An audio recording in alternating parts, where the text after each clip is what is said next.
Non, ce qui est top, c'est qu'on est 3 bateaux à égalité de points avant la dernière manche.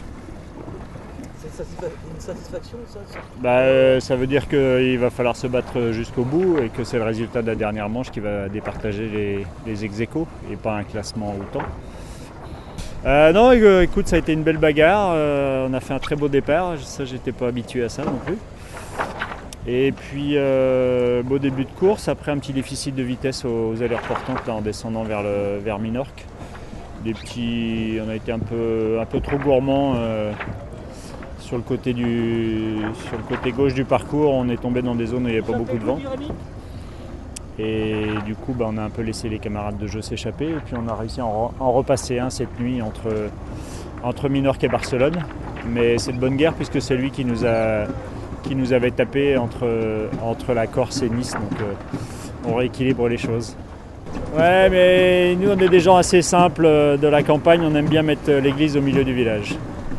Avant d'arriver en Atlantique, on a quand même déjà pas mal de chemin faut qu'on parte de Barcelone, qu'on aille jusqu'à Gibraltar. Et déjà là, entre les Baléares et la côte espagnole, c'est pas simple. Et ensuite, Gibraltar, ça peut être très fort dans un sens ou dans l'autre, ça peut être très surprenant. Je me suis souvent fait un peu surprendre. Entre Gibraltar et le Cap Saint-Vincent, avant d'arriver vraiment en Atlantique, il y a encore pas mal de pétoles possibles. Et c'est seulement après ça que le long du Portugal qu'on sera enfin arrivé en Atlantique sur un terrain de jeu qu'on connaît bien, qui est plus facile à prévoir. Voilà. Maintenant, quelles conditions on aura là-bas, c'est dans très longtemps, donc on verra là-bas.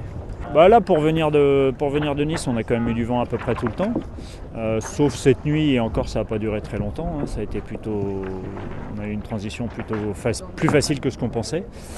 Ce qui était plutôt une bonne nouvelle parce que sinon on y aurait passé une bonne partie de la nuit et on y serait peut-être encore d'ailleurs à cette heure-ci. Et il y a quand même une météo qui est prévisible, mais c'est vrai que parfois on peut se laisser surprendre et on peut trouver des conditions qui ne sont pas dans les fichiers de vent.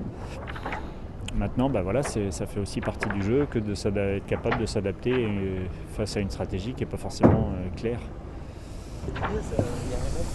Je sais pas, hier soir on a écouté un match de foot, je crois qu'il y en a qui font des matchs quasiment tous les week-ends et qui sont à l'entraînement sur la pelouse quasiment tous les jours. Pourquoi voudriez-vous que nous on n'en profite pas? On a l'air malheureux peut-être de faire de la voile et de la voile? Ça nous va bien. De toute façon on sait rien faire d'autre.